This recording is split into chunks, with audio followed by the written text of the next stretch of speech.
Coming up on Bondi Rescue, lifeguards race in shark-infested waters. Guys, the shark's just been reported on the radio. A tragic spinal injury. I can't feel my legs. But not everything is adding up. You didn't tell me that you hit your head, sweetie. And Nicola battles 10-foot swell. She's in a lot of trouble. Hold on! The most dangerous rescue of her career. Hold on, hold on! Hold on to my boy! My boy! Take me back to the sweet times, the happy nights. Everything's gonna be alright in the summertime. Baby, in the summertime, that is where I'll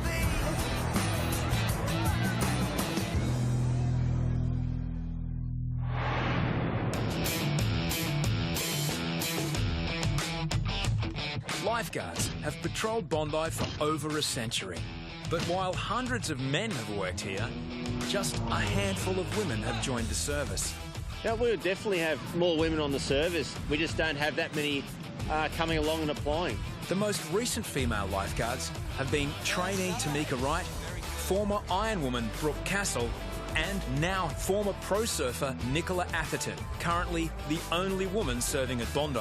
Hey guys, swim up in that corner, okay? Nicola joined the service in 2013, but getting here has been a rough road.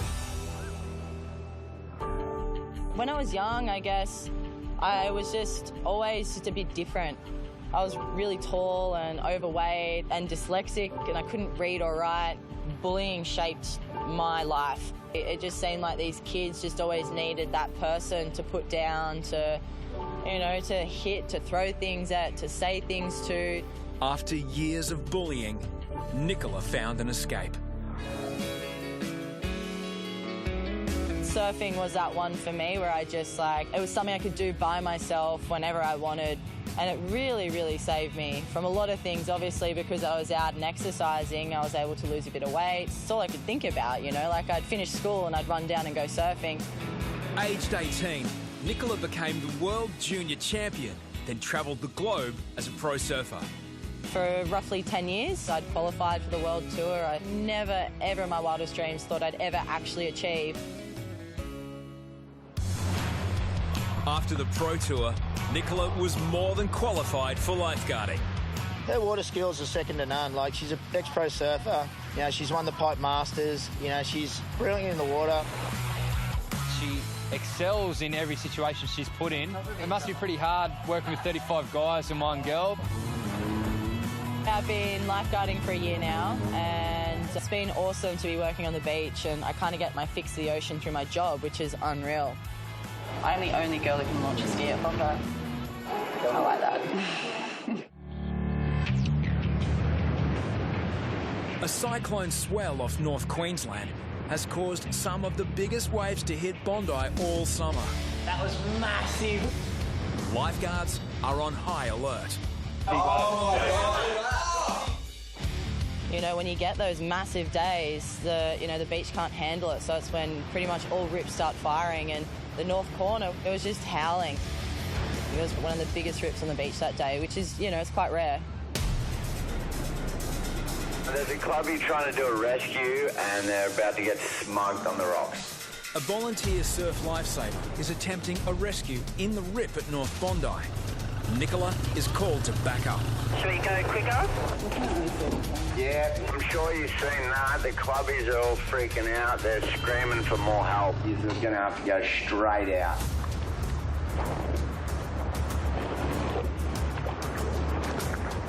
So I could see one clubby's gone up the rocks, lost his board. He's probably going to get in trouble. I think there's one boogie boarder. I've lost sight of him. Nicola offers assistance.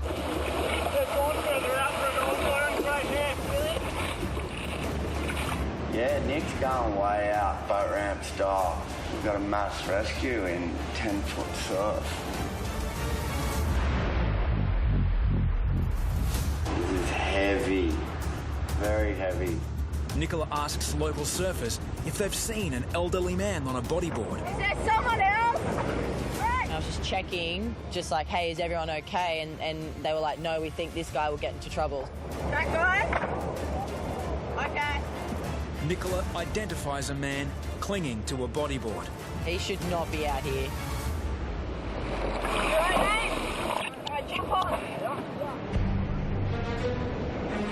Uwe Krab is on holidays from Germany. Nicola seems to be coming in. She's doing a rescue. She's got one on her board. We actually got in once, and then he jumped off. He jumped off in the rip and went straight back out. The exhausted German tourist has been battling for over half an hour. Nicola makes a second attempt to save him. Hold on! She's going out. She's absolutely battling. The powerful rip pulls them out to sea.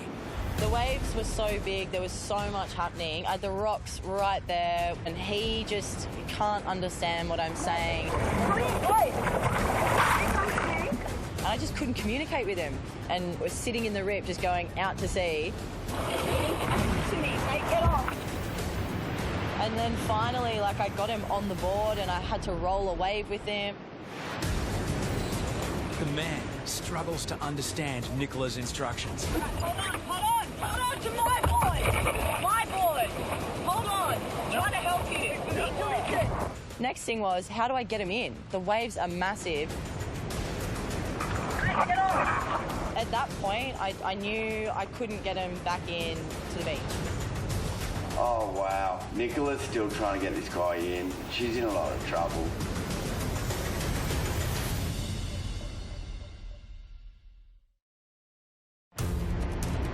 Get on, right down on the stomach. Oh, wow. Nicola's still trying to get this guy in. She's in a lot of trouble. She's in front of the rocks. In 10-foot surf, Nicola struggles to rescue a German tourist. Hold on to my boy. Nicola's doing the gnarliest rescue ever. She's in a terrible spot. She needs assistance. Harry's is stationed onshore with the buggy, but can't back up since there's only one vehicle available to cover any other emergencies. Mate, we can't leave this vehicle. If anything else happens on the beach, we are screwed, mate. She's just got to take it on. Hold on. At that point, I knew I couldn't get him back in to the beach. Right now. Nick, go up the rocks, please. It's impossible for Nicola to fight against the rip. She has just one option left.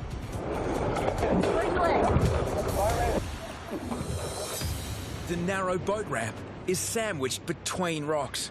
Alright, we're gonna go up there, okay? Yeah, okay. Off-duty lifesavers back up.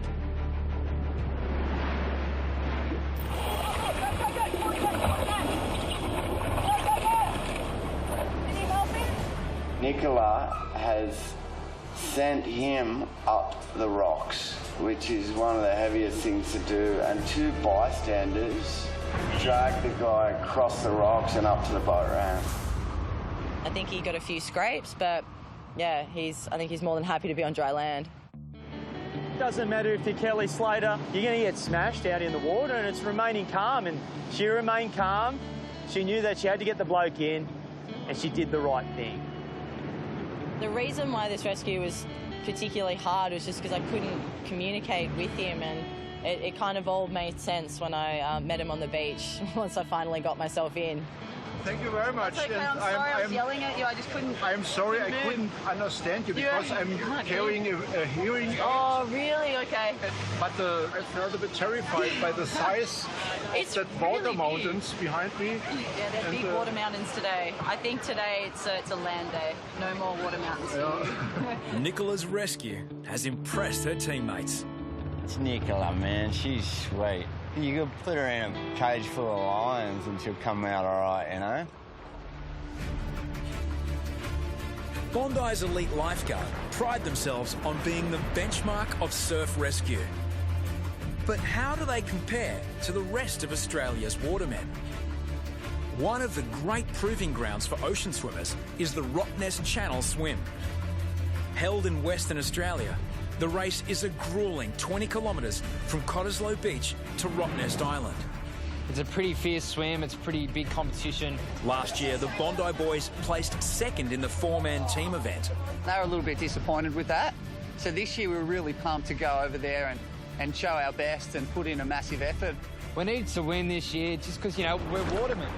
We've got the Bondi rescue team, which is Maxie, Jesse and Dino and myself. There's a lot of pride there and we need to really come up and win this year. In the lead-up to the race, the team suffer a major setback. I fractured my pelvis, hip and coccyx. It was definitely the worst injury I've ever had in my life.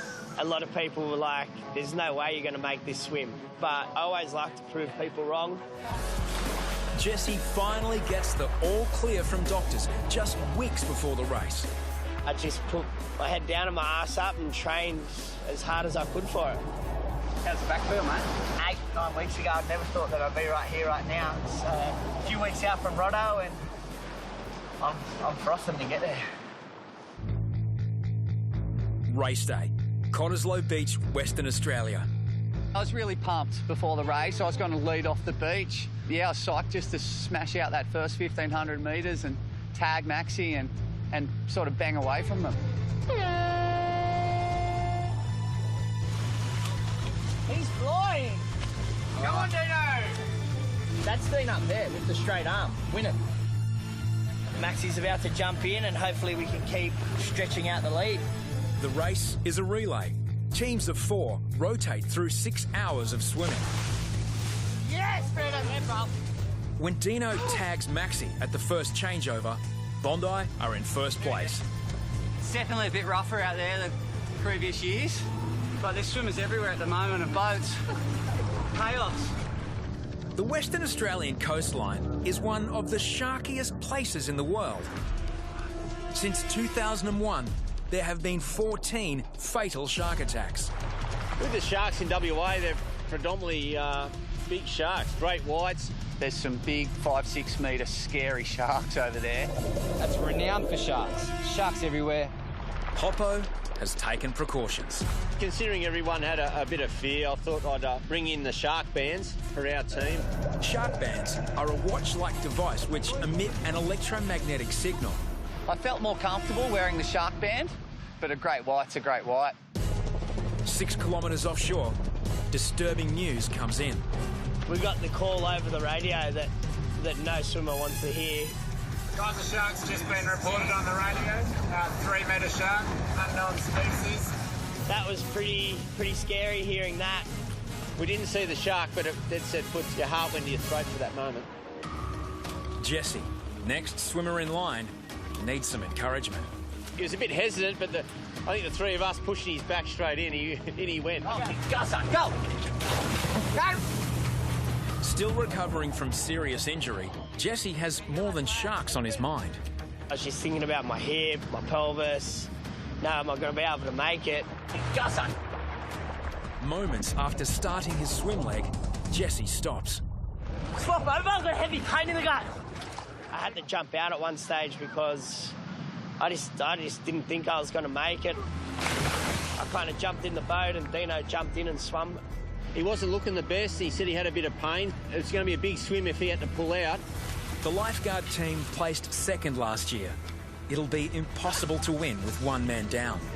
I kind of looked into Maxie's face and he didn't look too happy. With a man down, the team drop back in the field. Jesse decides to give it one more crack.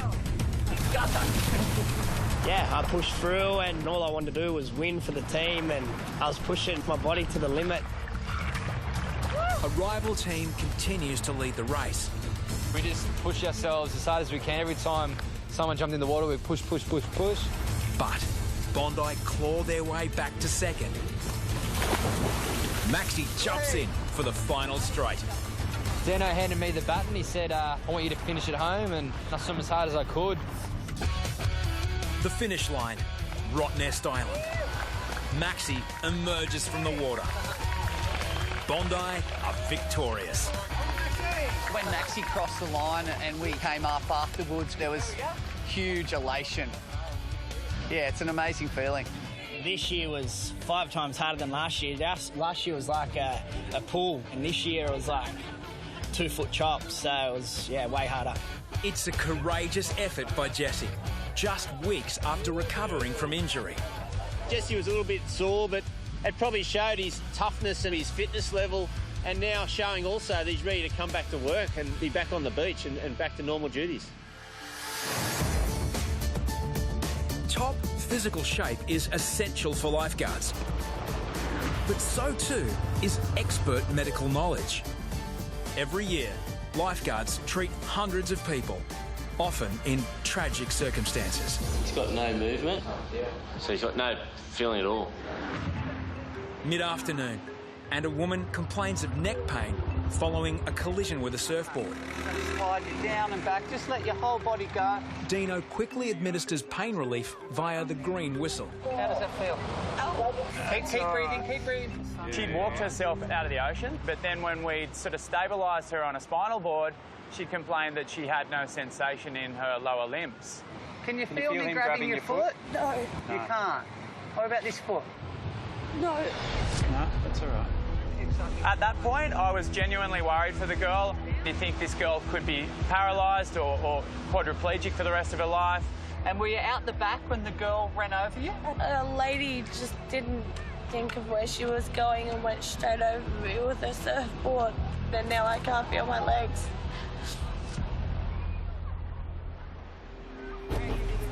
Emergency response paramedic Colin arrives and conducts a further assessment. Still, these boys have done a good job, but what we need to do from here on is to go nice and still for us, okay? As the woman is prepared for hospital, inconsistencies emerge in her story. Most of the pain is at that level on your back? It is, but my neck's starting to hurt too.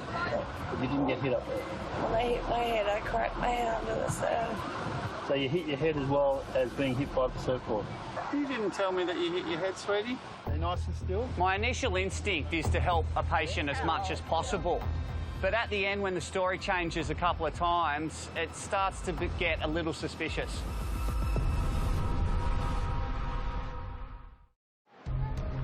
Lifeguards are treating a woman who says she has no feeling in her legs.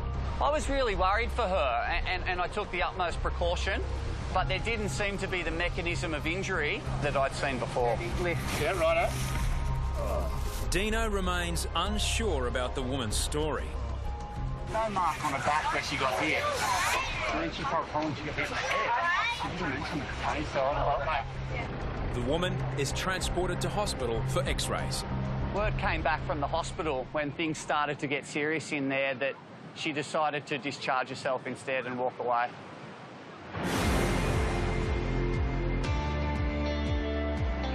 Becoming a lifeguard has been a major shift for Nicola. Professional surfing was her life's passion. Coming down from that has been harder than expected. That change was just incredibly hard for me, and I fell into a very, very bad, deep depression. Took tremendous support from my family. There was so much going on at that time, so for me I was like, I'm being weak, but you're not. It's actually harder to ask for help than it is to just try and be proud. Lately, Nicola has turned to surfing again. She's back in the competitor's jersey, this time representing Bondi at the national teams titles. It wasn't so much a conscious decision to get back in the water and surf, it just naturally started happening. I'd get these spurts of, oh, I have to go surfing, I'm running, like trying to get my board and get out there as quick as I can. Nicola holds sessions with local girls, facing the same challenges she once did. So I know all of you girls are really competent in the water. You know where a rip is, you know, sandbanks, things like that. But with surfing, I want to get you looking at the ocean a little bit differently. Do you ever feel like sometimes you're just never in the right spot and you're never getting the good ones, but everyone else is? Yeah? So the aim of the game today is to look at the ocean and go, that was a good wave. All right, come on. More than a mentor, she's also a friend to the girls in tough times. She was really tragic. One of the young girls from Bondi killed herself, and she's friends. She goes to nippers with a bunch of the girls that I've been taking, so I just kind of wanted to pull them away from the life that they're in and just have a bit more fun. I feel special to be able to give back and have them listen to me. That's nice. I just love the fact that I can hang out with them, just pass on any, little bit of advice or guidance just to help them out. You ready? Here you go, paddle. Nicola Atherton, a guiding light in a male-dominated sport. She really inspired me and it's actually really cool. She taught me a bit more than my dad. She's showing the boys how it's done, and good on her for doing it, because I think there needs to be more girls surfing and more girls being lifeguards. She's a role model to a lot of young women, and she's a role model to a lot of us. They love the lesson, so I'm just going to continue taking them surfing and, just showing them the ropes with a few different things, and, it's so much fun. Nicola is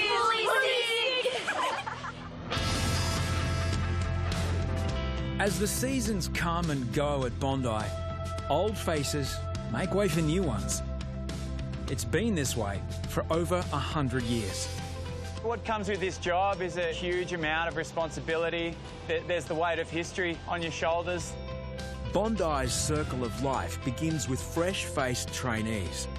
Life and death experiences transform them into expert watermen and women. Now, after 18 years' service, 64-year-old Harry H-Man Nightingale is calling it quits. Third-generation local Harry and his wife Jeanette are retiring to the south coast of New South Wales with a lifetime of Bondi memories. This will be time for us to fall in love again. And we will spend time holding hand, walk on the beach. To tell you the truth, I'm shocked he's retiring. I think he could keep going till at least 70, and, I'm going to miss him like crazy. He's had a fantastic career and he's done amazing things for the team. In his career, H has performed over 1,500 rescues.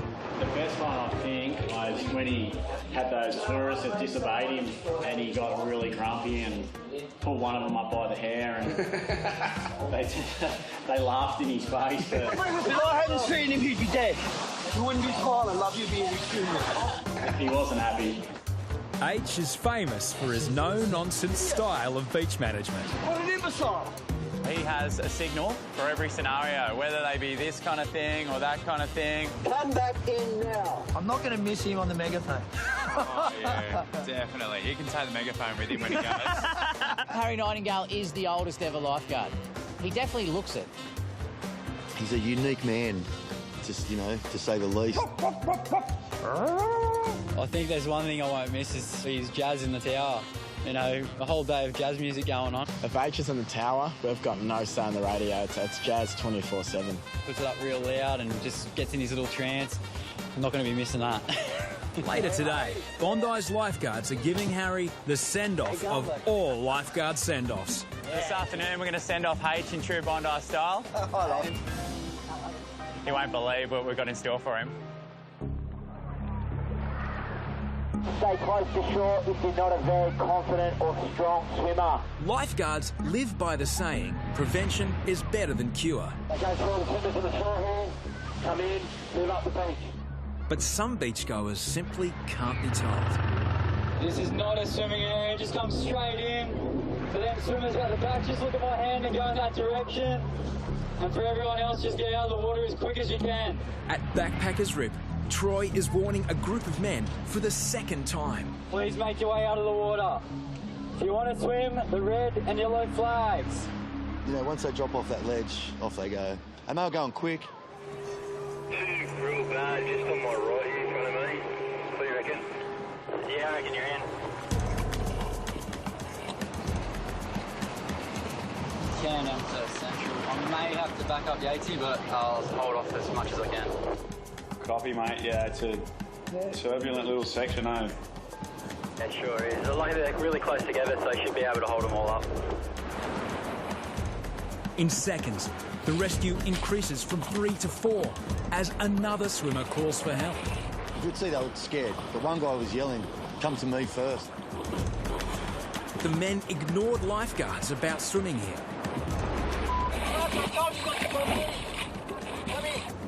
3 men cling to the board as a 4th swimmer struggles nearby. Kick around, we're going to go in. Otherwise we're going to end up out to sea, you understand? Yeah. Okay? We all have to work together. Sure. We're going to go this way. I'm in, cause. Yeah, mate, you're going to have to go in. They're really bad. Troy heads in as backup. Pick up. You've got to help me as well. Yates's got 3 on the board.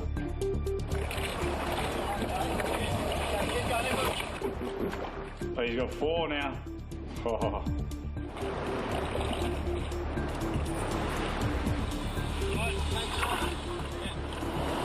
Then, without warning, a 5th man is spotted. He's going under. He had to get there pretty quick because the guy wasn't in a good way. Oh, man, he's so close to going under.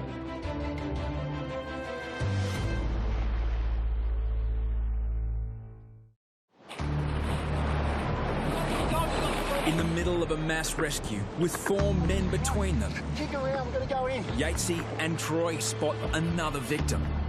He is going under. He was in trouble. Oh, there's another guy going as well. Oh, my God. Come on, Yay. He had to get there pretty quick because the guy wasn't in a good way. Oh, man, he's so close to going under. Go on, mate, relax.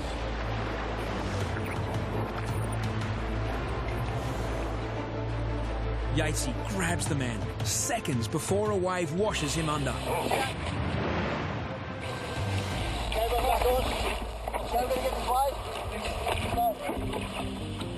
Mate, it was 3, then 4, then 5. That was hectic. You can ask these people a million times and they just don't want to listen until they get their asses kicked in the water. And then they oh, why did it happen? Because you don't listen.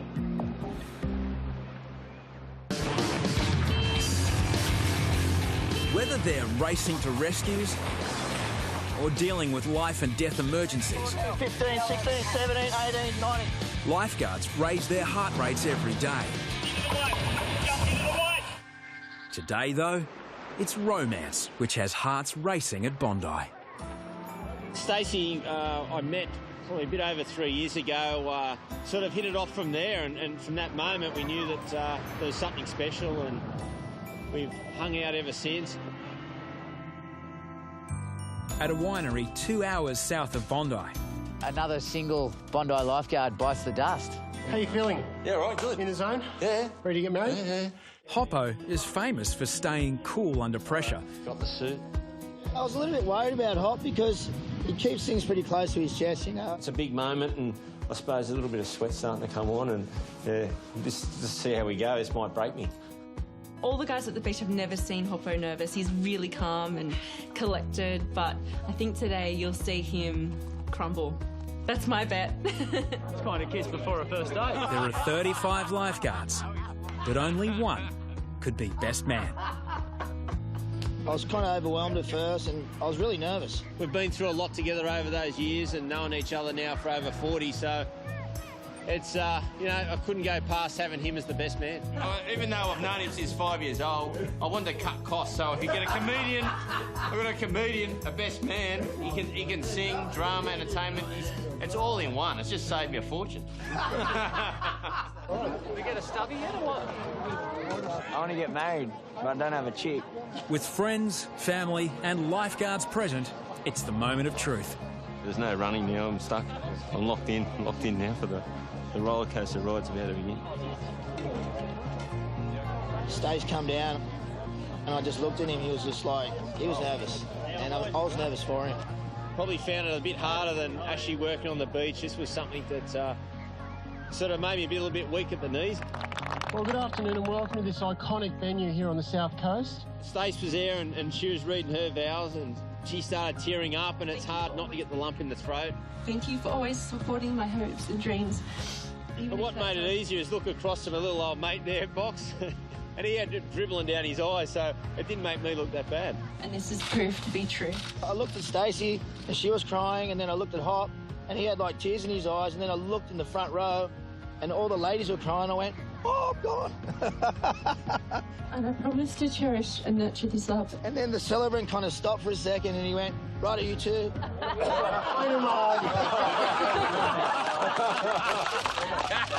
It definitely gives me great honour and privilege to declare you both husband and wife. Poppa, you may now kiss your wife. Please give them a round of applause.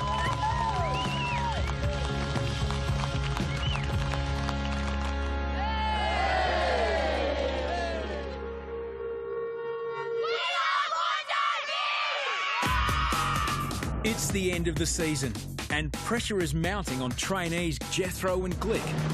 Have they done enough to progress to the second year of their traineeships? Glick beat Jethro in the underwater challenge, but Jethro outclassed Glick in the big surf. Both have had their fair share of hits. Come on, mate. And misses. I'm scared. Hoppo has been observing the strengths and weaknesses of both trainees. The weakness side of things, you know, sometimes maybe a little bit overconfident with things. I know this beach pretty well. I know what's happening. I know when to come and rescue people. You got to work more on like technique side of things because you haven't got that brute strength. These little chicken arms can't tug the big bloke in. Now, both rookies are getting a final chance to impress Hoppo. There's a lot of pressure on it, I guess. I mean, all the big bosses are watching, so it's all on. Glick and Jethro must drop the 45-kilogram mannequins beyond the waves, then retrieve them on the boards. But Jethro suffers a serious setback.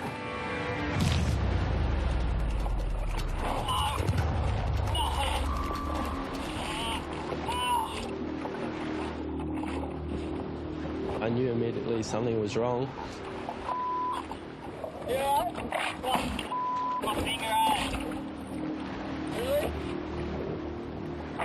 The wave just pushed the dummy back into my finger and jarred it. It was hurting a lot. If he pulls out now, Jethro will be handing victory to his rival Glick. I just can't tell if it's jarred or if it's broken. Right, could be out. I want to do it. Oh, you want to keep going? I can still do it. He clearly hurt himself.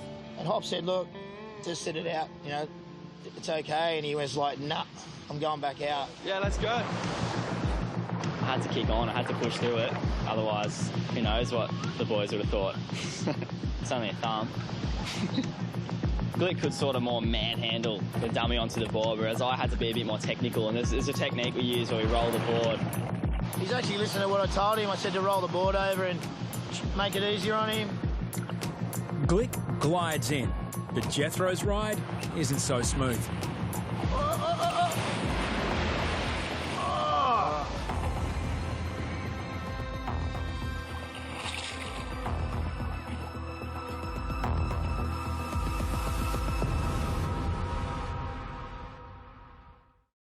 New kids Glick and Jethro are waiting to find out if they've done enough to secure positions on the service next year. Since I was a little kid, I always saw the lifeguards and been like, oh, so inspirational seeing them work the beach. It pretty much has been something I've wanted to do throughout my whole childhood. I mean, we both want the job so bad. Because it's the best job in the world. Okay, guys, Box and the team leaders and I have been, you know, weighing up the best options to move forward to the future. And there's always a tough decision on which way we're going to go with different positions and everything. So, Jethro, you know, you're performing very, very well, and what you've done over the last year has been really good. And we're going to put you through and continue on with your traineeships. Congratulations. Good to hear, thank you. And Glick.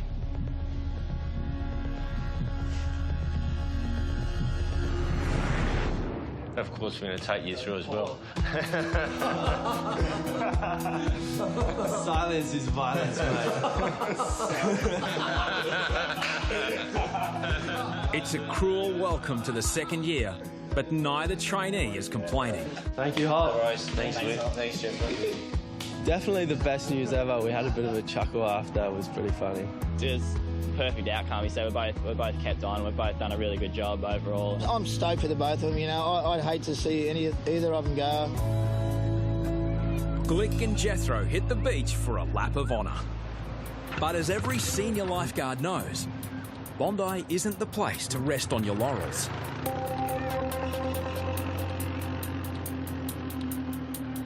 A swimmer in trouble has gone unnoticed by lifeguards in the tower. Is that a hand up?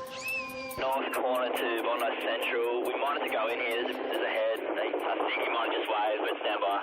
Copy, over with the goggles on you. Yeah, that's swim out there. If you need some assistance, put up your hand. Yeah, go boys, this way. Fresh from their appraisal, the pressure is on for the trainees to deliver.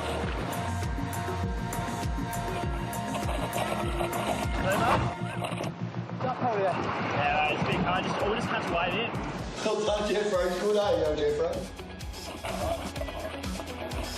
I think every member of the team's put a tick in his box, and I'm happy to know that guys like he are coming in to fill in the gaps. Yeah, I'm good here. Oh, yeah, shit. Throwing the flag. Yeah, what are they there for? Just the vortex, just going round and around and just waited for help, so when I got him, happy to see me, I think, though. Well done, young man. Well spotted. Thank you. The boys have done a really good job. The two trainees are teamed up and they're right on the ball. As two careers begin, All right, guys, let's get out. another one is coming to a close. Because I'm retiring at the end of this season, the boys wanted to do a little dedication to the old sea dog. And I look up and I see several of the guys coming down the beach all with bronzed skin and flesh-coloured caps, and they had leis on. The impersonations are testimony to the great man. Good on you, Dino. But in the end, there's only one Harry Nightingale. The boys set me up to get Big Red, and I've gone up and come back. They've lined up in a tunnel. They got me to run through with Big Red.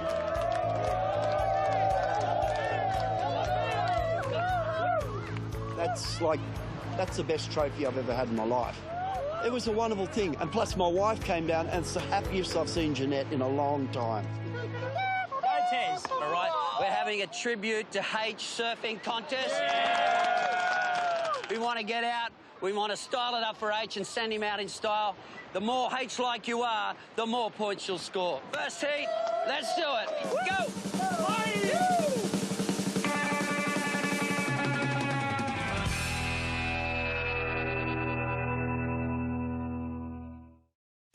Bondi's lifeguards are saying farewell to a true hero. Harry Nightingale, along with his two brothers, was born into a surfing life. His father, Salty Nightingale, coached Australia's Olympic swimming team and was a Bondi Surf Club legend. Harry became one of Bondi's best board riders, then travelled the globe. Today, he still surfs some of the world's most dangerous waves.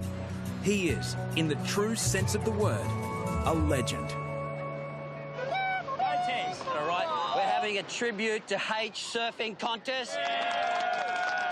We want to get out. We want to style it up for H and send him out in style. The more H like you are, the more points you'll score. First heat, let's do it. Go!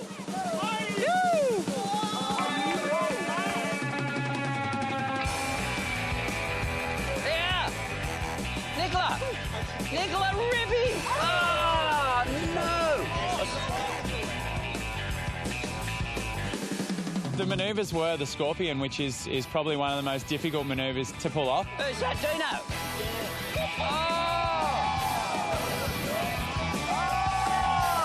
Harry's famous for the soul arch. He's got the cockroach. H-man! Yeah, he's coming. Yes! Here we go. Jeanette was just jumping up and down. She was just absolutely thrilled. Kerbox invents a new move, finishing it off with a bomb. He does this thing like sits down on his board and he just prays or whatever, and I've got a wave and I kind of sat on the arse and prayed like he does. The thing we were trying to do is get one together, and Boxy and I got a beauty. After all the tomfoolery with the mock contest, we took out an inflated stand-up. We've got another thing for you to ride here, H-Man. Get on there, mate. Up here, up here. Long live the king! You know, we've got H in the middle. We just kind of sit in the middle like a god, and you know, it's not very often there's 15 guys on this one surfboard. Here they go. Go, go, go! Oh, they're on!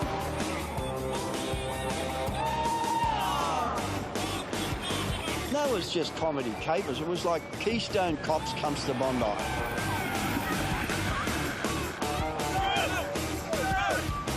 This could be the ultimate drop-in. Here we go. They're on, mate.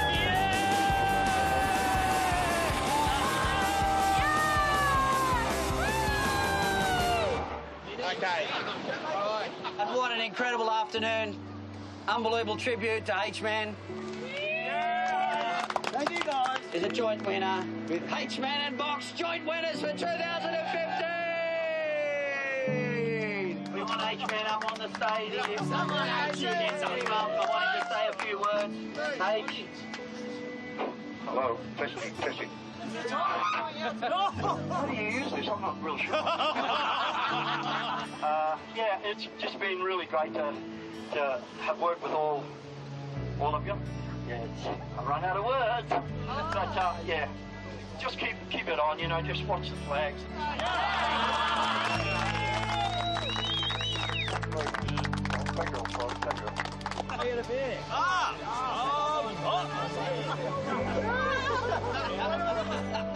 All I could see was smiles. It was just a really good night. They're giving you the golden megaphone.